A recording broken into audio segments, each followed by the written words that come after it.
நம்ம சமைக்கிறதுக்கு முன்னாடி எப்பயுமே மீனுக்கு மசால் தடவி எடுத்து வச்சுக்கணும். இப்போ மீனுக்கு மசால் தடவிக்கலாம். 1/2 கிலோ வெள்ளை மீன் இது. ரொம்ப சிம்பிளான மீன் வறுவல் இப்போ நம்ம பண்ண போகிறோம். இதுக்கு முன்னாடியெல்லாம் பார்த்திங்கன்னா நிறைய மசாலா ஐட்டங்கள்லாம் போட்டு நம்ம மீன் வறுவல் பண்ணியிருப்போம். இது வந்து ரொம்ப சிம்பிளாக பண்ணக்கூடியது. 1 ஸ்பூன் அளவுக்கு மிளகாத்தூள் சேர்த்துக்கோங்க. நல்லா காரம் வேணும்னா 1.5 ஸ்பூன் கூட நீங்கள் சேர்த்துக்கலாம். மஞ்சள் தூள், உப்பு, 1 ஸ்பூன் கார்ன்ஃப்ளவர். இப்போ இதை மிக்ஸ் பண்ணிடலாம். கொஞ்சமாக தண்ணி தெளிச்சுக்கோங்க. தண்ணி தெளிச்சிட்டு பிசைஞ்சுக்கலாம். பாருங்கள், நல்லா மீனில் மசாலாலாம் நல்லா தடவி எடுத்தாச்சு. உடனே பொரிச்சா அந்தளவுக்கு டேஸ்ட் நல்லாயிருக்காது, உப்பு காரெல்லாம் பிடிச்சிருக்காது. அதனால ஒரு 1/2 மணி நேரமாவது நம்ம ஊற வச்சுட்டு அதுக்கப்புறமா எடுத்துக்கலாம். ஹாய்ப்பா, எல்லாம் எப்படி இருக்கீங்க? இன்றைக்கி நம்ம செரின் வீட்டு சாப்பாடில் ஒரு சூப்பரான ஒரு லஞ்ச் மெனு பண்ண போகிறோம். ரொம்ப ஈஸியான ஒரு லஞ்ச் மெனுன்னு சொல்லலாம். என்ன பண்ண போனால் உப்பு பருப்பும் அப்புறமா மீன் வறுவலும் பண்ண போகிறோம். மீன் வறுவலுக்கு ஃபஸ்ட்டு நான் மீனை முன்னாடியே தடவி எடுத்து வச்சுட்டேன். இப்போ அது ரெடியாக இருக்குது. நம்ம குழம்புலாம் முதல்ல பண்ணிக்கலாம். நான் வந்து பருப்பு எடுத்திருக்கேன், துவரம் பருப்பு. இந்த டம்ளரில் 1 டம்ளர் துவரம் பருப்பு எடுத்திருக்கேன். இதை கழுவிட்டு வந்துடலாம். பருப்பு கழுவி எடுத்தாச்சு.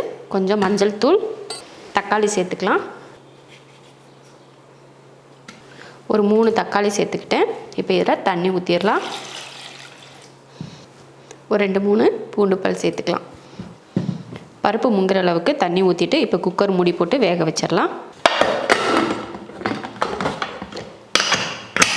குக்கர் மூடி விசில் போட்டாச்சு. இப்போ ஸ்டவ் ஆன் பண்ணிடலாம். ஒரு 3 விசில் விட்டு ஆஃப் பண்ணிக்கலாம். பருப்பை வந்து அளவுக்கு அதிகமாக நல்லா மைய வேக வைக்காதீங்க. ஏன்னா வெறும் பருப்பு நம்ம கடையிறப்போ நம்ம வந்து பருப்பை கடைஞ்சி சாப்பிட்டா தான் நல்லாயிருக்கும். அதே போல் சாம்பாருக்குமே நான் எப்பயுமே சொல்கிறது தான், அளவுக்கு அதிகமாக பருப்பை வேக வைக்காதீங்க. நம்ம கடையிற மாதிரி நீங்கள் வேக வச்சு எடுத்துக்கோங்க. நான் வந்து ஒரு 3 விசில் தான் விட்டு இறக்க போகிறேன். பருப்பில் 3 விசில் வரட்டும். பருப்பை வேறு அடுப்புக்கு மாற்றி வச்சுட்டு சாதமும் ஒரு அடுப்பில் வச்சுட்டோம்னா ரெண்டுமே ஒரே டைமில் வெந்துடும். அடுத்து நம்ம ரசமும் மீன் வறுவலும் லாஸ்ட்டாக பண்ணுறதுக்கு கரெக்டாக இருக்கும் டைம். இப்போ இது அடுப்புக்கு வேறு அடுப்புக்கு மாற்றிக்கலாம். அரிசி வந்து கழுவியாச்சு. நான் எப்பயும் போல் இதில் 1.5 படி அரிசி போட்டேன். அதுக்கு தண்ணி சேர்த்துக்கலாம். 1, 2, 3. சாதத்துக்கு தேவையான உப்பு. குக்கர் மூடி போட்டுடலாம். 3 விசில் வரட்டும், ஆஃப் பண்ணிக்கலாம். இந்த மாதிரி ஒவ்வொரு அடுப்புலையும் ஒவ்வொன்று வச்சு விட்டுட்டோம்னா அவ்வளோ ஈஸியாக வேலை முடிஞ்சிடும். இப்போ நீங்களே பார்த்துருப்பீங்க, பருப்பு ஒரு அடுப்பில் வச்சுட்டு ரைஸ் ஒரு அடுப்பில் வச்சாச்சு. அடுத்து வந்து பருப்பு வெந்து வர்றதுக்குள்ளே நம்ம ரசம் ரெடி பண்ணிட்டோன்னா அந்த பருப்பு குழம்பு தாளிக்கிறதுக்கு, ரசம் தாளிக்கிறதுக்குலாம் கரெக்டாக ஒவ்வொரு அடுப்பு மாற்றி வச்சு தாளிச்சிருவோம். ரொம்ப ரொம்ப ஈஸியாக நம்ம செய்கிற ஒரு விதத்தில் தான் எவ்வளோ சீக்கிரம் சமையல் முடியும் அப்படின்றது இருக்குது. அதனால ஒவ்வொன்றும் ஒவ்வொரு அடுப்பில் நீங்கள் மாற்றி மாற்றி வச்சுட்டு நீங்கள் பண்ணிக்கோங்க. இப்போ நம்ம ரசத்துக்கு புளி ஊற வச்சுருக்கோம். ஒரு நெல்லிக்காய் அளவுக்கு புளி எடுத்து ஊற வச்சுருக்கேன். இப்போ ரசத்துக்கு வந்து தட்டி எடுத்துக்கலாம். மிக்ஸி ஜாரில் ஒரு 1/2 ஸ்பூன் மிளகு, 1/4 ஸ்பூன் ஜீரகம், ஒரு பச்சை மிளகாய், ஒரு 4-5 பூண்டு பல். இப்போ இதை அரைச்சி எடுத்துக்கலாம். அரைச்சி எடுத்தாச்சு பாருங்கள். இப்போ புளியும் தக்காளியும் கரைச்சி எடுத்துக்கலாம். புளியை கரைச்சி அதோட சக்கையெல்லாம் எடுத்தாச்சு. இப்போ இதில் தக்காளி கரைச்சிக்கலாம். இது போல் 2 தக்காளி எடுத்திருக்கேன். தக்காளியும் புளியும் கரைச்சி எடுத்தாச்சு. ரசத்துக்கும் நம்ம அரைச்சி எடுத்துட்டோம். தாளிக்கிறது தான் அடுத்து. பார்த்திங்கன்னா 3 விசில் வந்துடுச்சு. ஆஃப் பண்ணிக்கலாம். பருப்புக்கும் விசில் வந்து ஆஃப் பண்ணியாச்சு. சாப்பாடையும் ஆஃப் பண்ணிட்டோம். இப்போ மாற்றி வச்சுட்டு நம்ம ரசம் தாளிச்சிடலாம். ரசம் தாளிச்சிக்கலாம்.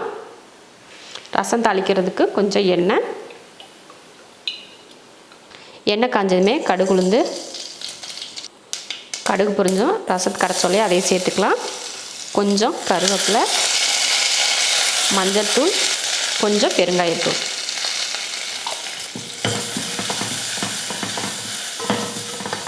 இந்த மாதிரி லைட்டாக எண்ணெயில் வதக்கி விட்டுக்கோங்க.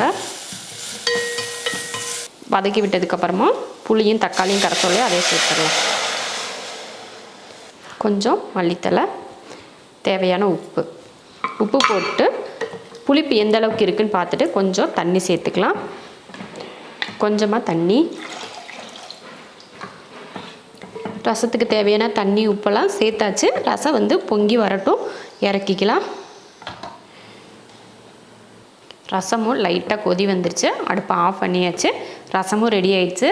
சாதமும் விசில் வச்சு ஆஃப் பண்ணியாச்சு. இப்போ பருப்போட ஸ்டீம் வந்து இறங்கிருச்சு. இப்போ பருப்பு தாளிச்சிடலாம். பாருங்கள், ஸ்டீம் இறங்கிருச்சு. இப்போ எடுத்து பார்க்கலாம்.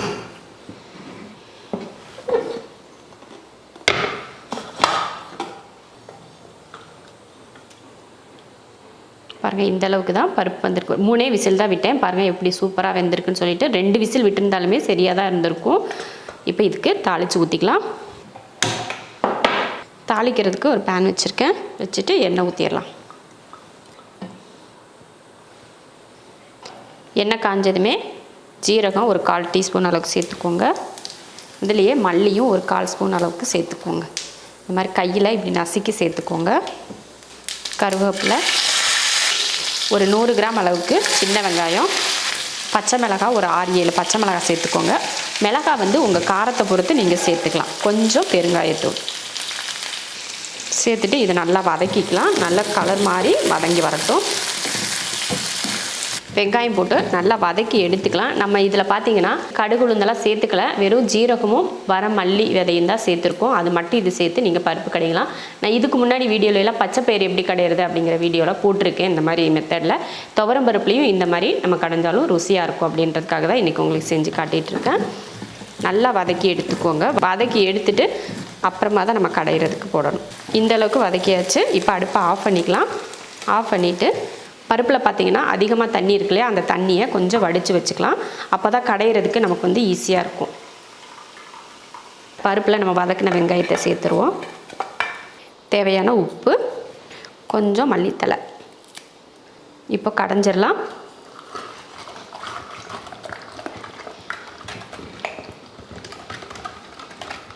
பாருங்கள் நல்லா கடைஞ்சாச்சு. இப்போ இந்த பருப்பு வடித்து வச்சோம் இல்லையா, அந்த தண்ணியை அதில் சேர்த்துக்கலாம். அவ்வளோதான். சூப்பரான ஒரு பருப்பு குழம்பு ரெடி ஆயிடுச்சு. பாருங்கள் எவ்வளோ சீக்கிரம், எவ்வளோ ஈஸியான ஒரு குழம்புன்னு பாருங்கள். சூப்பராக ரெடி ஆயிடுச்சு. உப்பு பத்தலைன்னா நீங்கள் உப்பு சேர்த்துக்கோங்க. அவ்வளோதான், பார்த்துக்கோங்க. சாப்பாடும் ரெடி, ரசமும் ரெடி, பருப்பு குழம்பும் ரெடி ஆயிடுச்சு. லாஸ்ட்டாக நம்ம மீன் வறுத்து சாப்பிட்றது மட்டும்தான். இப்போ நம்ம மீன் வறுத்தரில் மாற்றி வச்சுட்டு பாருங்கள், மீன் வந்து நல்லா ஊறிடுச்சு. கிட்டத்தட்ட 3/4 மணி நேரம் ஊறிருக்கு. ஏன்னா நம்ம சமைக்கிறதுக்கு முன்னாடியே ஊற வச்சுட்டோம் இல்லையா, அதனால் 3/4 மணி நேரம் கணக்கு ஆகிடுச்சு. இப்போ மீன் ஊற வச்சு சூப்பராக நல்லா பார்த்தாலே தெரியுது மசாலா நல்லா ஊறி நல்லாயிருக்கு. இப்போ நம்ம மீன் பொரிச்சிடலாம். தோசைக்கல் வச்சு எண்ணெய் ஊற்றிக்கலாம். இல்லை நீங்கள் வடச்சட்டியில் கூட அதிக எண்ணெய் ஊற்றி கூட பொரிக்கிறதுனாலும் பொரிச்சிக்கலாம். இல்லை தோசைக்கல்லில் பொரிக்கிறதுனாலும் நீங்கள் பொரிச்சிக்கலாம். எண்ணெய் காஞ்சிடுச்சு. மீன் எடுத்து வச்சுக்கலாம்.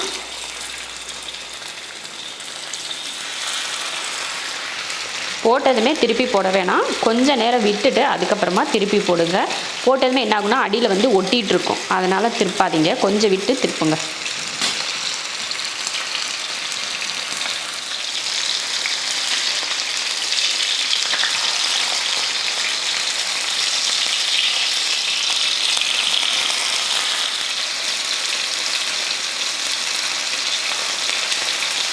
வந்து 2 பக்கம் நல்லா திருப்பி போட்டு சூப்பராக வெந்துருச்சு. இப்போ எடுத்துக்கலாம். மீன் வறுவலும் ரெடி ஆயிடுச்சு. இப்போ எல்லாமே செஞ்சு முடிச்சிட்டோம். இப்போ நம்ம சாப்பிட்றதுக்கு எடுத்துக்கலாம். ஏன்னா சாப்பாடு வந்து நம்ம முன்னாடியே வச்சுட்டோம் இல்லையா, ஸ்டீமும் நல்லா இறங்கிடுச்சு. இப்போ சாப்பிட்றதுக்கு எடுத்துக்கலாம். சாப்பாடு, பருப்பு குழம்பு, மீன் வறுவல், ரசம், சூப்பரான ஒரு லஞ்ச் மெனு ரெடி ஆயிடுச்சு. சூப்பரான ஒரு லஞ்ச் மெனு ரெடி பண்ணிட்டோம். பருப்பு குழம்புக்கு இந்த மீன் வறுவல் சாப்பிட்டிங்கன்னா அவ்வளோ சூப்பராக இருக்கும். இதுக்கு முன்னாடி நம்ம சாம்பார் வச்சு மீன் வறுவல் போட்டிருக்கோம். இப்போ வெறும் பருப்பு செஞ்சு மீன் வறுவல் ரொம்ப ருசியாக இருக்கும். இந்த மாதிரி நீங்கள் செஞ்சிங்கன்னா இது போல் செஞ்சு பார்த்துட்டு எப்படி இருக்குன்னு சொல்லிட்டு கமெண்ட்டில் சொல்லுங்கள். பிடிச்சிருந்தா லைக் பண்ணிவிட்டு ஷேர் பண்ணிவிட்டு நம்ம செரின் வீட்டு சாப்பாடு சேனலை சப்ஸ்கிரைப் பண்ணி பக்கத்தில் இருக்க பெல் ஐக்கானை கிளிக் பண்ணி வச்சுக்கோங்க. இப்போ நம்ம சாப்பிட போகலாம்.